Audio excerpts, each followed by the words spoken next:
Zabzor Production YouTube channel thir tu te in safain chiboi kan book acheu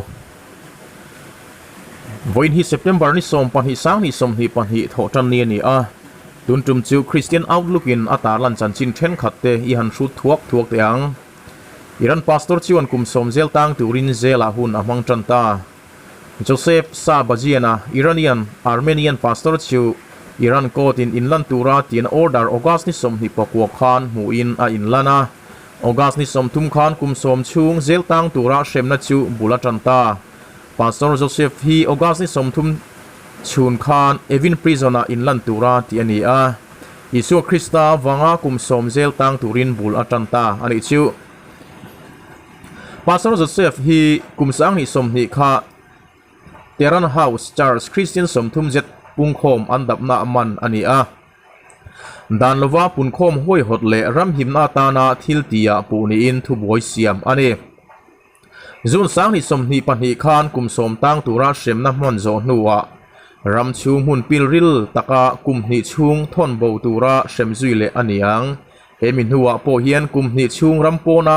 zin thailo tur le pun khom na tel khap sak alani zel bok he house church dapna hian muslim atanga christian in let po man tel ani a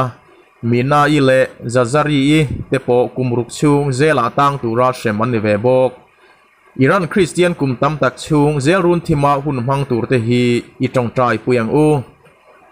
rapper lar Eminem chuan isua min chandam tu ti acham chuak American rapper lar Eminem tir shiat aming tak chu Marshall Bruce Mathers the third ani tun hnaya DJ Khaled album thar August ni som hi porokati chua God did albama use this gospel remix a chuan isua min chandam tu ti le pathian thulam hoi tam tak atela he albama hian Kanye West nen anzai duna Eminem al cham hian maktial lo hle Eminem hira parlar la thumak le thu thalo pui cham chuak thin ani a ma se kum enge mokal ta atang khan Christian ani thu lo puang to a anuna hian dang lang eme tak chiu om ani nge yang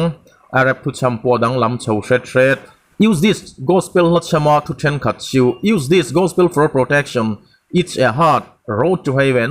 we call on your blessing in the Father we put our faith te atela Kanye West chuan kings of the kingdoms our demons are trembling all angels defending in the Father we put our faith ti atelbok Eminem lati chuat to zinga tong kamoi lo tel lo na tlem te zinga mi ani achang to bera chuan show my shiver I call on to rescue me from these depths of despair so these demons better step because he's my shepherd I'm armed with Jesus my weapon is prayer soon as I squeeze it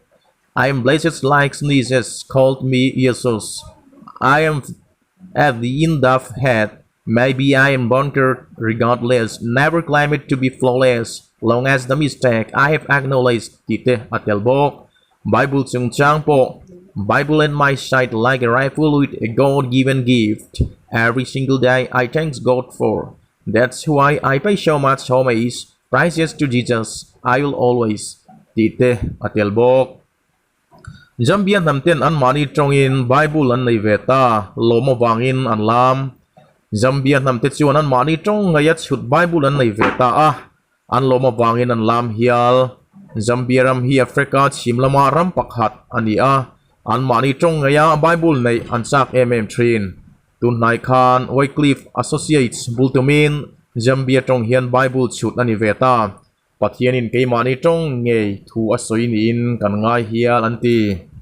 Bible lelin na thok tu zinga mi pakhat chu Bishop Henry Mumba ani kum som pakwa ni lain zona bung thum chang som paruk pathianin khovel a mangai ema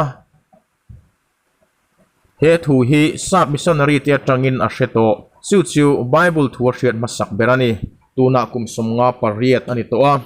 Bible bupum chu kum som nga pariat kum som thum paruk nu atlin nuin an nei veta ni chu Zambia rama hian Christian za som kwa panga velan oma Christian ram ani kum zabi som pakwana lai hol vela David Livingstone rong bolna ṭawngin Zambia ram hian chanchin tha andonga Zambia rama rong abolai hian missionary ro pui David Livingstone hi athing heng he Zambia rama hian ṭawng chi som sari pathum vela oma trong sari chu official language sa pomani tuna hian Zambia nam trong chi som ni danga Bible le ling turin mi sanga chiongin an thok mup reng bok Wycliffe Associates si khovel nam sang zinga mani tonga Bible la nei velote an mani tong ngeya Bible le lin na thok tu pol an nia USA mun puina yan ni mithiam te chu danin khovela hian trong chi sang sari aya tlem lo auma chung zinga zaria chawin an mani pualin Bible bupum an nei ani mabak ala tam